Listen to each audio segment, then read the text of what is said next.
Kalau ketemu masalah,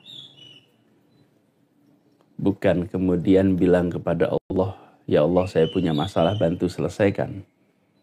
Tapi kalau ketemu masalah, bilang sama masalah, saya punya Allah yang dampingi sepanjang perjalanan ini.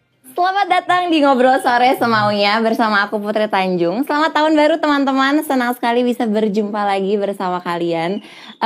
Tahun baru ini super spesial karena episode di tahun 2023 ini seru banget karena aku bakal ngobrol sore semaunya bersama seorang leader yang baru saja selesai bertugas sebagai Gubernur DKI Jakarta, pernah menjadi Menteri Pendidikan dan Kebudayaan, dan pernah membuat banyak sekali anak muda Indonesia yang mau pergi ke pelosok Nusantara untuk jadi seorang pengajar.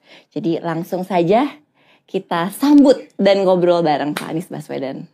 Putri, terima kasih. Hai Pak Anies. Halo. Pak Anies, aku senang banget bisa ngobrol sama Pak Anies. Karena sebenarnya teman-teman, aku tuh lumayan sering ketemu sama Pak Anies. Cuma gak pernah dapat kesempatan untuk ngobrol. Jadi cuma ketemu di acara. Event-event ya? Event-event doang. Abis itu papasan aja gitu kan Pak. Tapi ada satu momen Pak. Pasti Pak Anies kayak lupa nih. Ada satu momen pertemuan kita yang sangat berkesan. Really? Yaitu di tahun 2018. Di Istana. Bapak ingat gak? Bapak tahu nggak apa yang sangat berkesan? Apa tuh? Karena you took this family picture.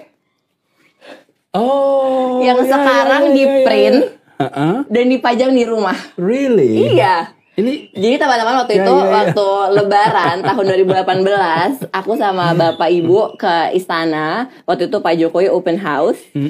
Habis itu kita papasan sama Pak Anies dan Ibu.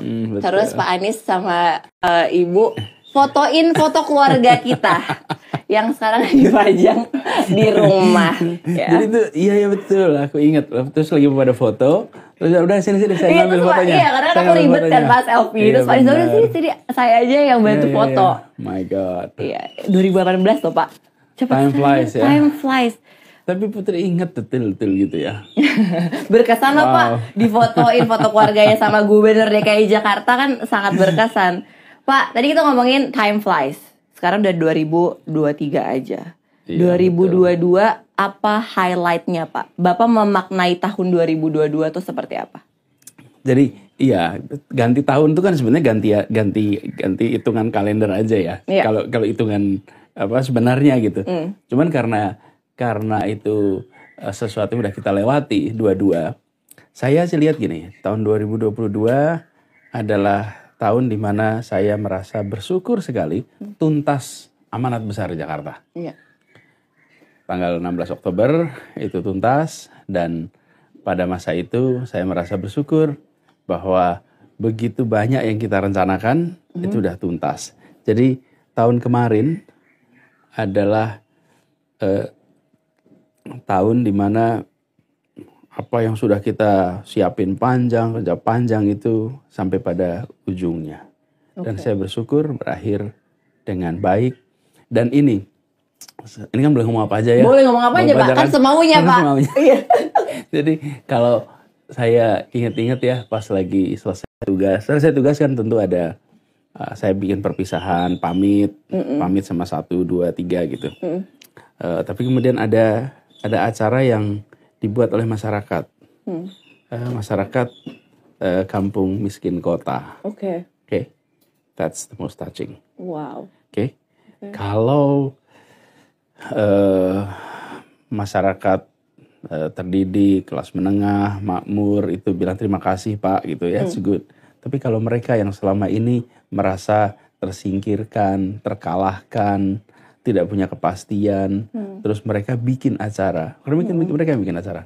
Tanggal 9 Oktober itu, Putri, di Kota Tua. Itu Bapak ingat betul ya? Oh, gas ya, jumlahnya 1000. Wow. Iya, di kampung-kampung bikin farewell. Kebayang nggak? It was so touching. Farewellnya apa tuh Pak? Mereka ngapain aja tuh Pak? Mereka bikin panggung, terus mereka bikin testimoni satu-satu pada ngomong testimoni. Dan itu yang kalau saya bilang paling menyentuh di antara semua. Karena mereka menceritakan, ada kok rekaman-rekamannya. Tapi tahun 2022 saya selesai tugas, alhamdulillah. Tapi ini adalah satu kelompok masyarakat yang selama ini merasa terlewatkan ya. Terus mereka merasa terlindungi selama ini, dan di situ momen the most touching. Itu unbelievable ya. You cannot describe it with words ya Pak. No, sometimes words fail to describe. That's true. Ketika itu mengharukan sekali loh Putri waktu itu. Kami itu tidak membayangkan. Saya tahu kalau saya diundang, kan kalau diundang tentu tahu ada acara, tentu ada farewell gitu. Cuman saya nggak membayangkan kontennya. Dan itulah penutup masa tugas yang saya syukurin sekali. Bapak ada nggak, ingat gak Bapak kata-kata dari testimoni mereka yang Bapak masih kayak kalau diinget-inget tuh sampai merinding sampai sekarang? Sekarang kami bisa bekerja, bisa cari makan dengan tenang. Coba, di saat begitu banyak dari kita yang bilang rasa tenang itu take it for granted. Udah pasti ada.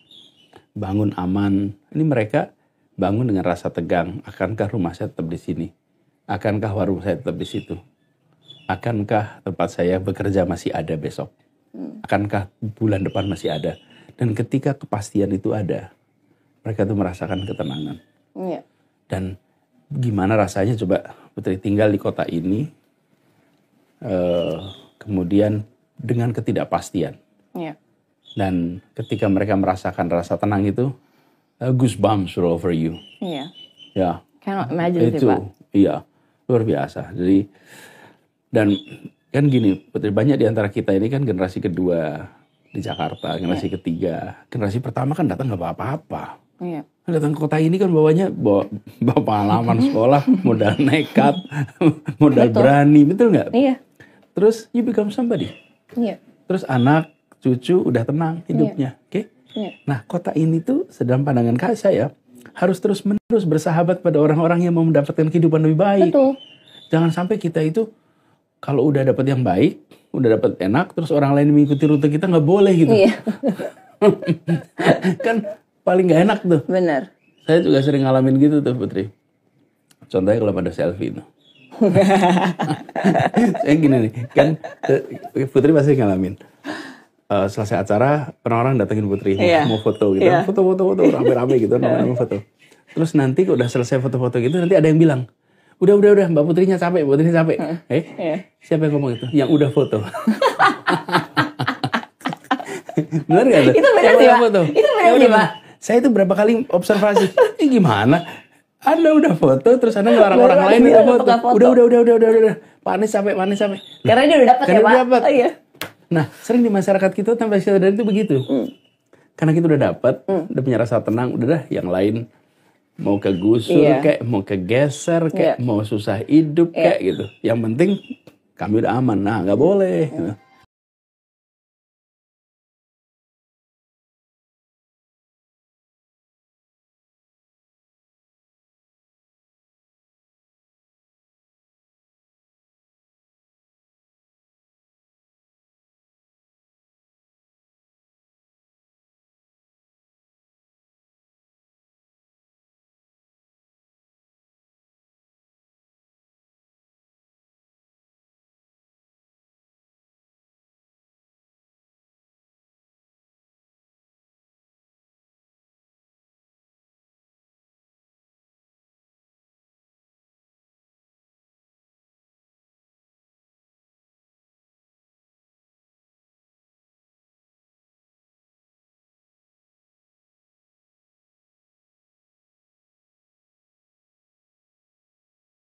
Ngomongin soal ketenangan ya, menurut aku itu a very good point.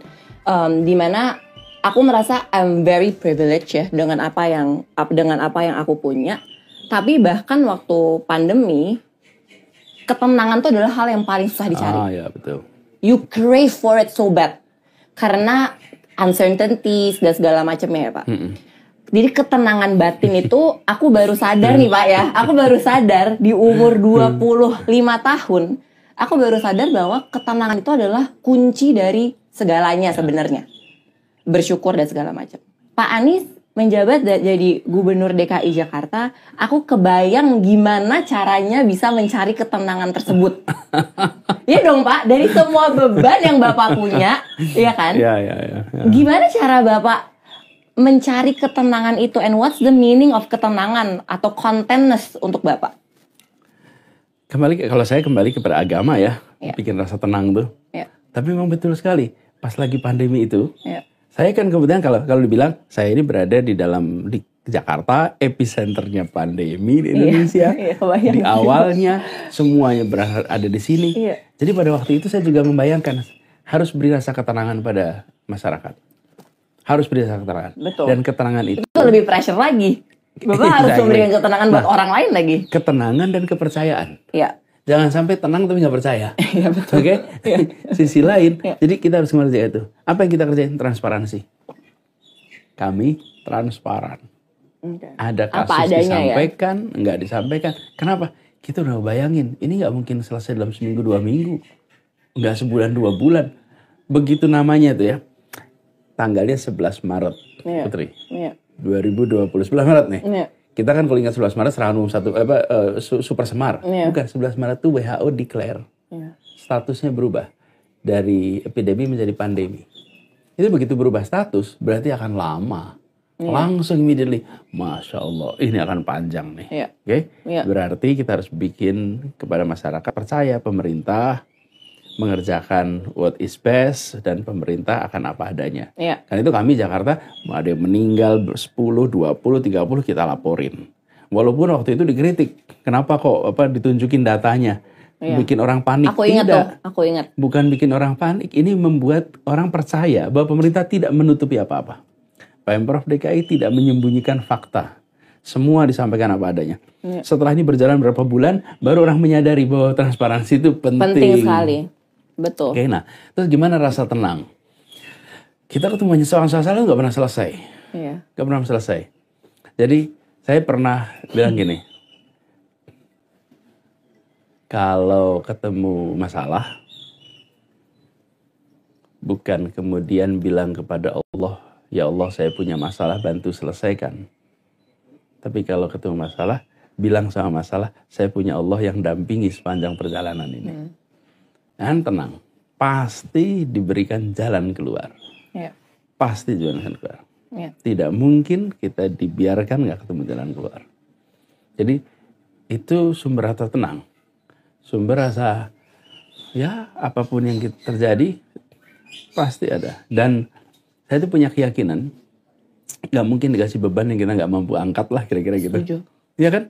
Jadi kalau lagi berat gitu. Nah saya pernah bilang sama teman-teman semua, di kampus juga sama teman-teman mahasiswa, pokoknya kalau menghadapi yang berat-berat, yang sulit-sulit, bilang pada diri sendiri, this is not the first person to experience this. And I am not the first person. Betul. If others can survive, I will can survive. Nah, cuman itu harus diulangi-ulangi berkali-kali tuh untuk kemudian sampai jadi rasa tenang. Bener. Kalau enggak kan teori. Tapi itu berproses kan Pak, nggak bisa langsung kan. Oh iya. Oh kalau zaman sekarang saya udah bisa begitu. Tapi ketika pada proses awalnya kan, apalagi ketika masa-masa kita lagi grow up dulu ya, penuh dengan segala macam tantangan, khawatir ini, panik ini, khawatir itu. Sekarang udah lebih tenang. Karena ini menarik sih Pak ngomongin soal ketenangan. Karena menurut aku sekarang banyak sekali my generation yang seeking for that peace kan Pak. Jadi kalau ditanya ya Pak, ini menarik banget. Jadi waktu aku ngobrol di kampus-kampus, pas ditanya, oh pingin apa yang dicari gitu kan. Oh ya saya pingin jadi entrepreneur. Kebanyakan gitu kan Pak sekarang. Tapi beberapa juga kebanyakan selalu bilang, oh saya mau mencari ketenangan diri, peacefulness, contentness gitu. Jadi menarik ya sekarang bahwa anak-anak muda nih lebih aware lah of mental health dan segala macamnya, which is menurut aku very good gitu. Indeed. Tapi of course karena kita tahu ya Pak, dengan adanya social media dan segala macamnya, kita bisa lihat sumber informasi, kita bisa lihat langsung orang mengkritik kita apa gitu ya. Dan aku pun masih melalui proses itu ya Pak. Maksudnya aku pun belum bisa 100% tenang gitu ya kalau melihat kritik-kritik yang hadir gitu. Nah sementara kan Pak Anies ini banyak sekali ada pro and cons. Of course ya Pak, semua orang kan nggak ada yang puas juga gitu. Bapak kalau misalkan ngelihat kayak kritik-kritik dari orang-orang, terus juga asumsi-asumsi dan segala macamnya, how do you deal with it Pak? Gini, how do I deal with it? Ini adalah sesuatu yang kita jalani jadi pengalaman. Oke. Jadi nggak bisa dadakan. Jadi kalau misalnya Putri ada teman-teman usia 20-an gitu ya. Iya. Ini generasi Z kita nih. Iya. Kemudian ketika mulai dengan kritik pasti di awal merasa nggak nyaman. Iya betul. Pasti kemudian kadang-kadang salah komen di Twitter. Kemudian diserbu dengan segala macam. Dan tapi gini, itu dibiasakan untuk mendengar kritik, dibiasakan dengar komentar orang, itu jadi harus dibiasakan. Oke. Nah, saya cerita dulu ya. Iya. Teman kuliah nih. Iya. Gimana saya Pak? kalau ulang tahun dulu. Kuliah nih ya Pak? Teman kuliah. Saya itu minta teman-teman untuk menuliskan hadiah ulang tahun dalam bentuk surat. Oke. Oke. Suratnya isinya kritik. Dalam amplop yang ditutup nggak usah kasih nama. Oke, menarik. Dan ada beberapa teman saya itu tetap menulis namanya dia.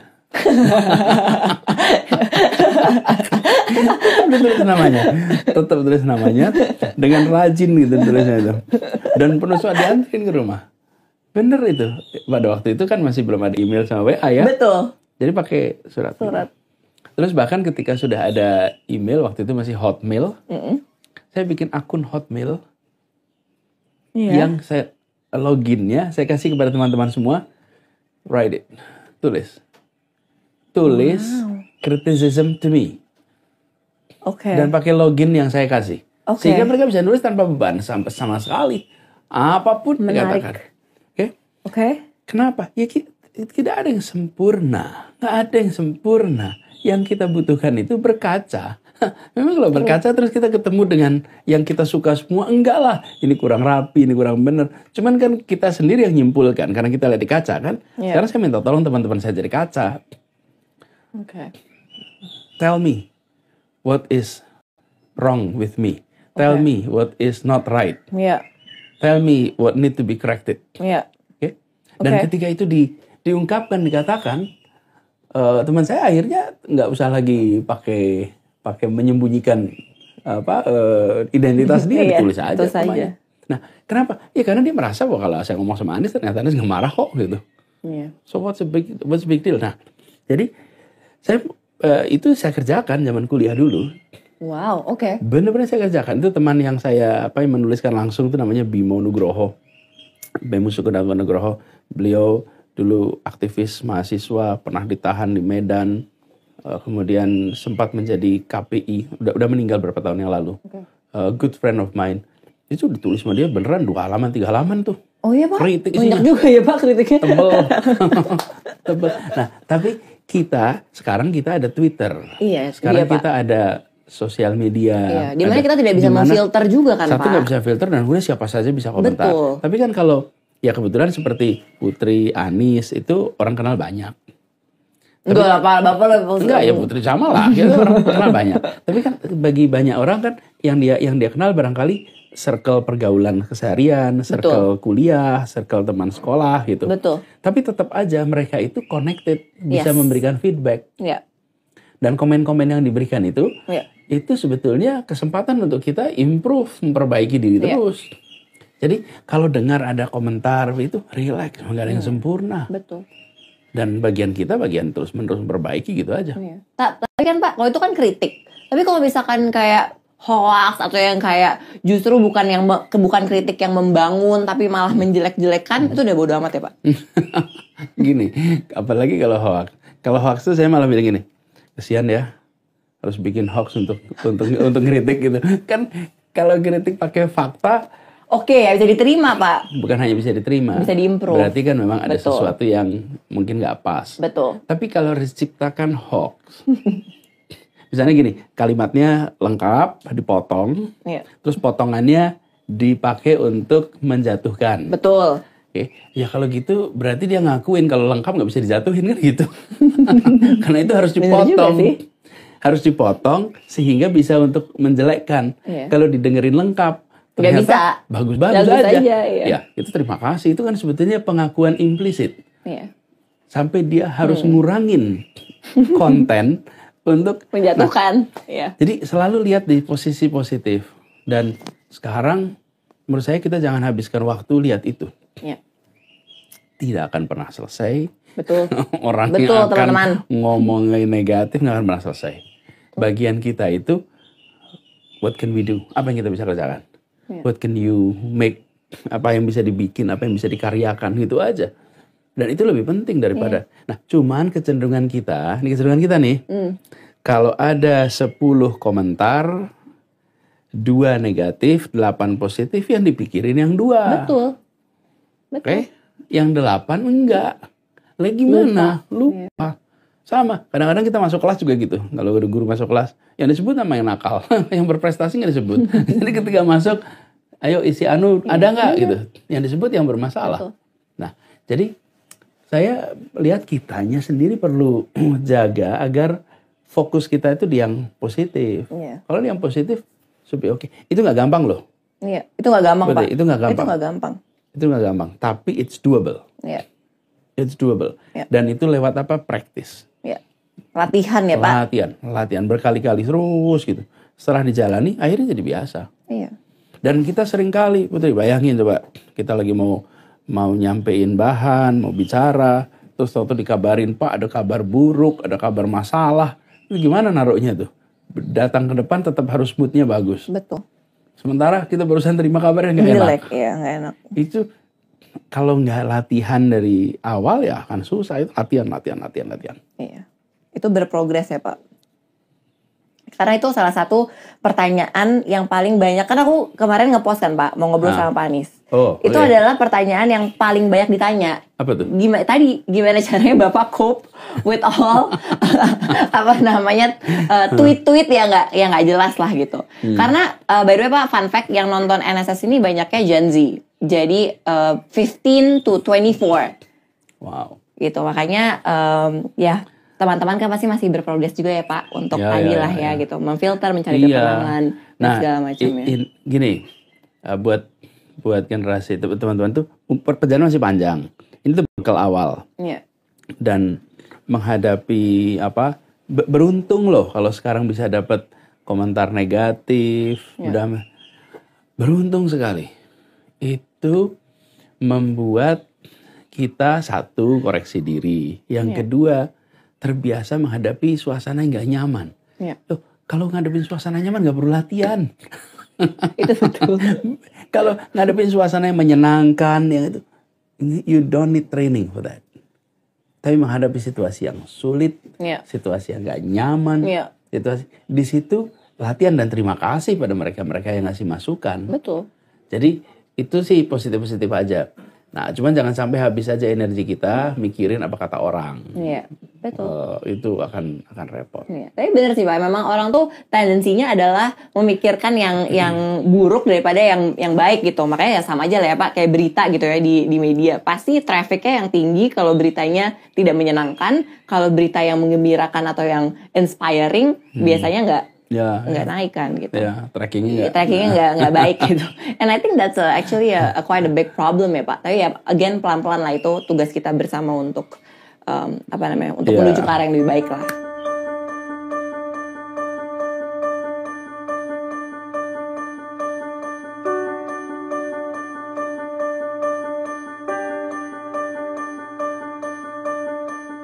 Pak, setelah udah menjabat sebagai gubernur, sekarang hari-harinya kesibukannya apa, Pak? Walk me through your day. Oke. Tergantung. Kalau saya lagi di Jakarta, kalau di Jakarta saya biasanya pagi itu bersama keluarga. Pagi-pagi saya sholat sama-sama, kita subuhan, kemudian habis itu kalau pas harinya saya exercise. Olahraga apa, Pak? Olahraganya 2. Satu adalah treadmill, satu lagi rowing, rowing mesin. Fun. Jadi 2 itu. Paling sejam. Itu selesai. Terus habis itu ngobrol dengan keluarga. Ibu saya di sini sama saya. Jadi sama ibu, kemudian terus mulai kegiatan. Tergantung harinya. Ada yang kegiatan saya di rumah, ada tamu, kita meeting di sini, atau meeting tempat lain. Nah, kalau udah itu, acaranya bervariasi. Tiap hari kan nggak bisa dibikin sama, kan nggak kayak kantor. Bener. Kalau kayak kantor tuh kan kita berangkat gitu ya kantor. Kalau sekarang lebih leluasa. Terus malam saya usahakan untuk mumpung sekarang bisa maghriban di rumah, jadi saya maghrib di rumah. Makan malam bareng. Biasanya kan dulu ketika masih tugas susah. Susah, iya benar Pak. Susah. Terus habis itu biasanya ada acara lagi. Kira-kira gitu siklusnya. Jadi banyak family time ya Pak sekarang? Banyak sekali enggak, tapi ada, tapi teratur. Teratur. Pak, mumpung lagi di rumah nih, tadi udah ngomongin keluarga juga. Aku penasaran Pak ceritanya waktu itu pertama kali ketemu Ibu Ferry gimana Pak? Apa yang membuat Bapak jatuh cinta sama Ibu waktu itu? Gini, waktu itu saya kuliah di Fakultas Ekonomi. Ferry kuliah di Fakultas Psikologi. Kampusnya bertetangga. Tapi yang bikin kita ketemu sebetulnya karena kosnya yang bertetangga. Jadi kalau saya tinggal di Jogja, rumah saya di situ. Kalau Ferry karena dia kos kan. Nah kosnya itu di dekat rumah saya. Nah di situ kemudian mulai interaksi, mulai interaksi dekat lah gitu ya. Kemudian ya terus saya suka aja. Terus Pak? Terus kita ngobrol, cocok, nyaman, there we go. Tapi apa yang waktu itu kayak momen apa yang Bapak merasa, oh she's the one? Momen pada waktu itu gini, jadi saya tuh terima undangan dari Pak Damarjati Supajar namanya itu. Dosen filsafat, beliau pengukuhan doktor. Terus saya itu mahasiswa diundang. Saya mahasiswa diundang. Terus dress code-nya itu pakai jas gitu.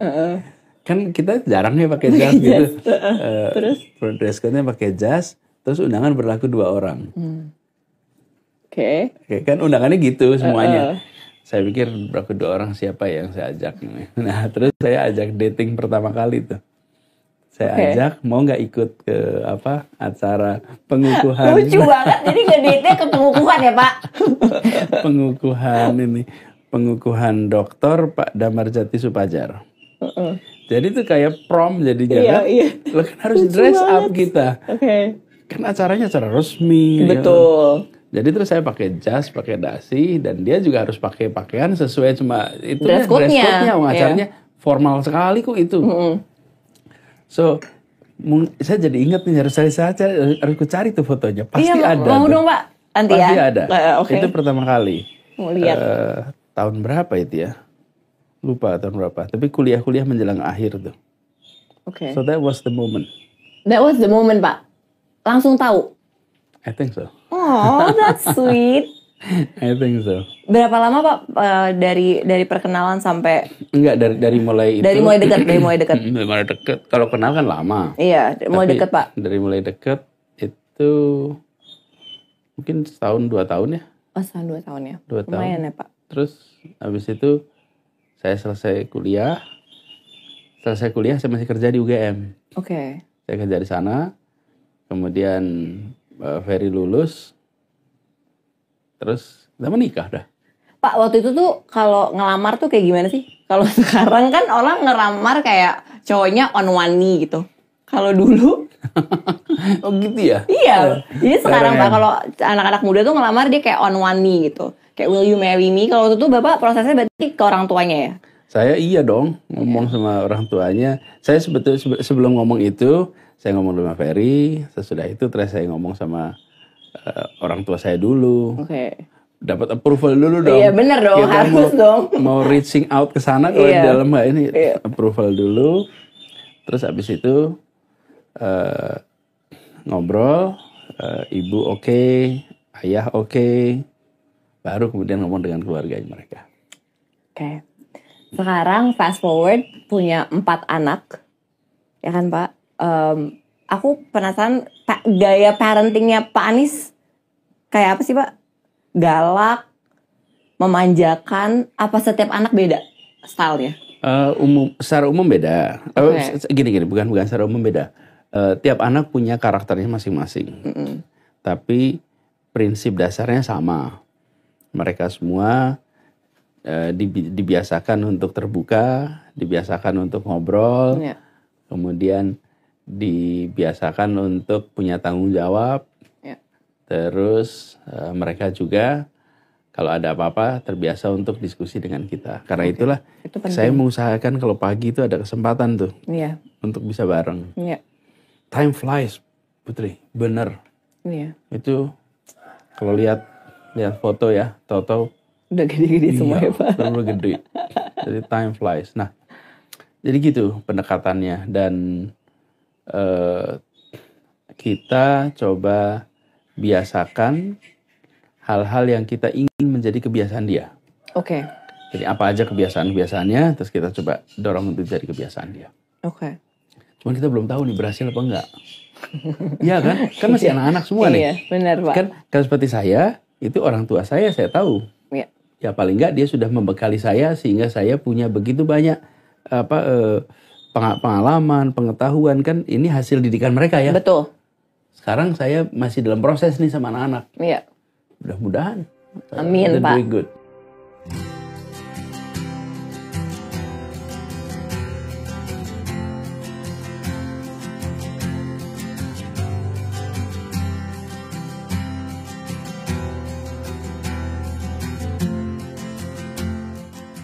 Pak, tapi gak kerasa tadi Bapak bilang time flies. Kemarin anak Bapak yang pertama baru menikah, ya kan? Gimana Pak perasaannya anak perempuannya menikah? Karena waktu aku nikah, bapakku nangis dari mulai acara pertama sampai acara terakhir, sampai selesai nikahnya juga. Iya. Memang buat ayah itu emosional. Jadi kita merasakan betul saya siap-siap gitu. Satu, dia kan ketika awal aja, ketika dia bilang bahwa akan ada yang dia dekat, kemudian kita udah langsung screening dulu dong. Oh iya pastilah Pak, background check. Screening. Kebayang tuh Pak. Diperhatiin. Apalagi kan Tia satu-satunya perempuan ya.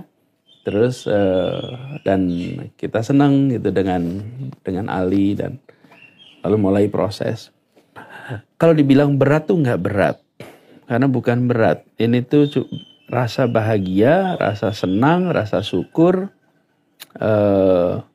rasa tersentuh itu semuanya jadi satu. Oke.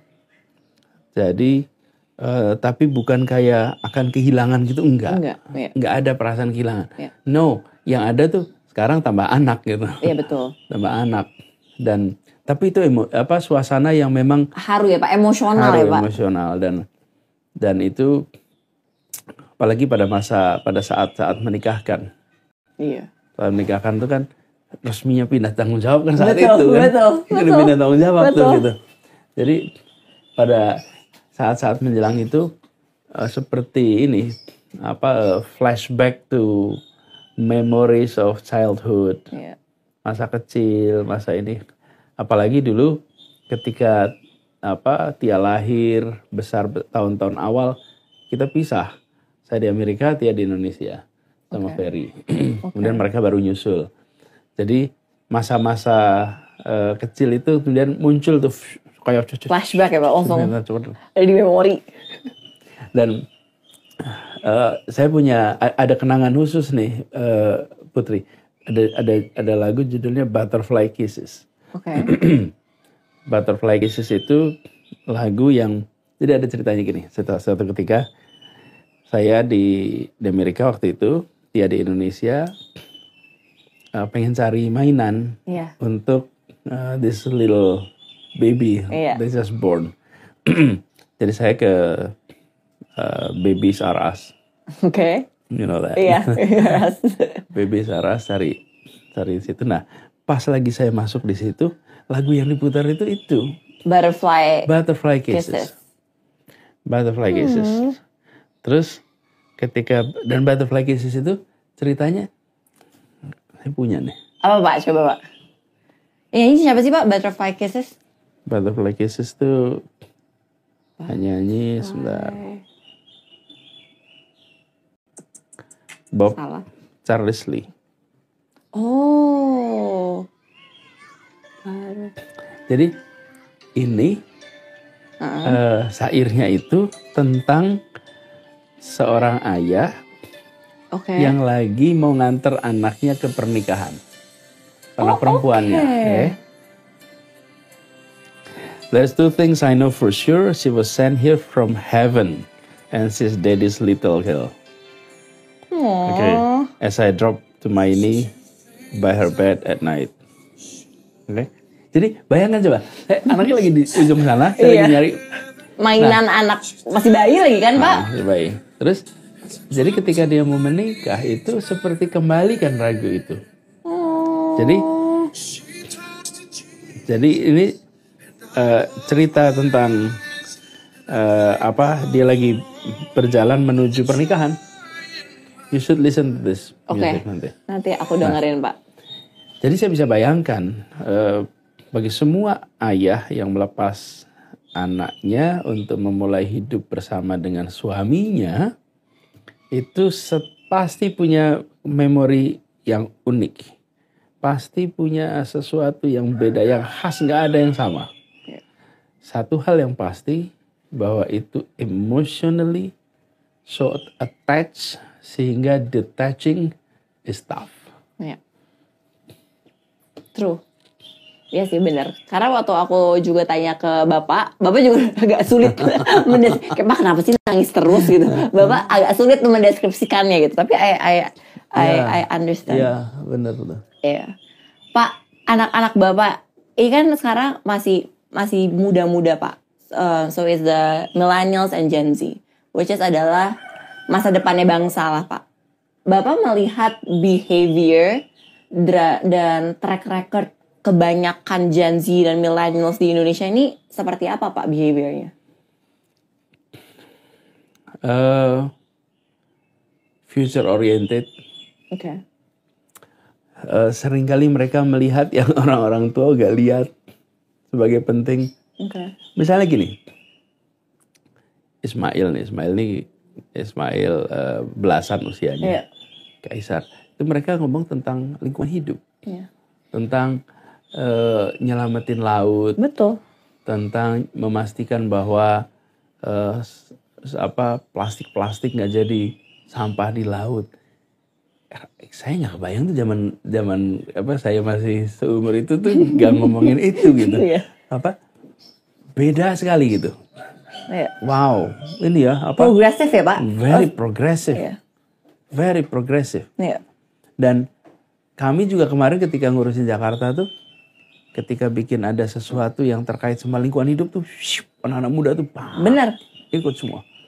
Terus jadi seperti ada implicit message, future is ours, history is yours.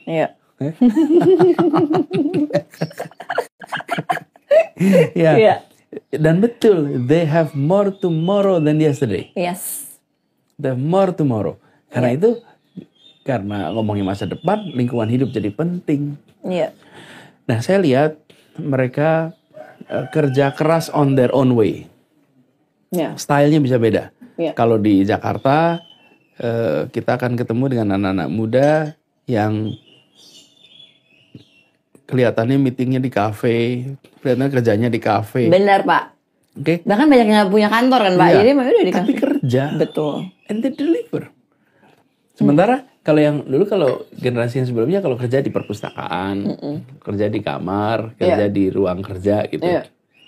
deliver juga gitu. Cuman sementara sebagian orang tua kan punya asumsi kalau di tempat-tempat seperti itu berarti produktivitas belum tentu tinggi. Ternyata enggak tuh. Ternyata produktif aja. Ternyata banyak ide baru. Betul. Ternyata sesuatu yang unik muncul. Jadi kita ketemu dengan generasi yang punya cara kerja beda, cara pandangnya baru, refreshing, dan saya tuh jadi merasa lebih optimis sebetulnya. Bahwa anak-anak muda kita itu seperti juga anak muda tiap zaman punya cara menghadapi masa depan yang beda. Sering problemnya di orang tua. Menarik, Pak. Sering problemnya di orang tua. Karena berbeda style dengan generasi kami, maka ini belum tentu bisa berhasil nih. Itu yang seringkali kita harus hati-hati itu. Jangan sampai judgmental sama anak-anak muda. Hanya karena mereka caranya beda, terus orang tua menjadi gak yakin. Kitanya juga harus yakin. Barangkali juga orang tua kita juga dulu gitu. Waktu zaman angkatan saya juga barangkali gitu. So, saya melihat teman-teman muda ini punya pendekatan yang unik. Cuman yang saya sering terlambat itu diksinya beda. Kosakatanya itu lain. Yang itu yang kita sering terlambat. Tapi nggak apa-apa. Kadang-kadang suka ada barrier of communication ya, Pak. Dari dulu tuh apa, Pak, yang membuat dari kecil Bapak udah tertarik dengan sekolah dan pendidikan, Pak? Kalau sekolah sih semua orang senang sekolah kan. Aku enggak, Pak, jujur. Negara-negara yang maju adalah negara yang invest di dalam pendidikan secara serius. Ayah ibu itu menitipkan sederhana. Dan itu selalu diulang. Anies, yang kita punya cuma nama baik. Jaga nama itu baik-baik.